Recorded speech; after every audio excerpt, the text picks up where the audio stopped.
story time de mes ex, ou plutôt de tous les messages que l'univers m'a envoyés pour me faire comprendre que non, c'était pas des hommes faits pour moi.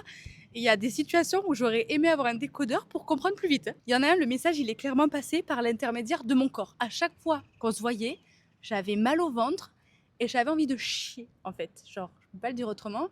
Et c'était super gênant parce que, en fait, t'as mal au ventre, mais quand vraiment il n'y a pas de toilette là où t'es, que vraiment t'as envie de chier, tu peux pas arrêter la conversation et lui dire bon, excuse-moi, là en fait, je vais partir parce que j'ai envie de chier. Et quand j'ai arrêté de le voir, bizarrement, ça ne m'est jamais re-arrivé. Le deuxième duquel je vais vous parler, on s'entendait super bien, plein de points communs, etc. Et en vrai, la vie faisait toujours qu'à chaque fois qu'on voulait se voir, même si quand on se voyait, ça se passait super bien, il y avait toujours un problème, une galère, un truc un peu inattendu.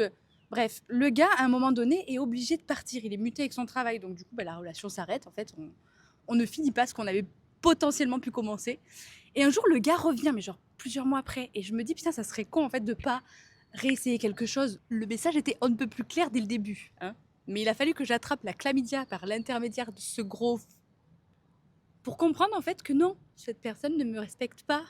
Dites-moi si vous avez envie que je vous partage d'autres anecdotes parce que j'en ai d'autres. En attendant, ce que je peux vous dire, c'est que ma sœur, une de mes meilleures amies, des nanas avec qui j'ai parlé sur Insta aussi, elles sont toutes d'accord sur le fait de dire que si vous avez une cystite, mycose à répétition, des petits trucs comme ça qui se passent au niveau de votre nénette, en général, le corps il ment pas, le corps il envoie un putain de signal et de message super clair.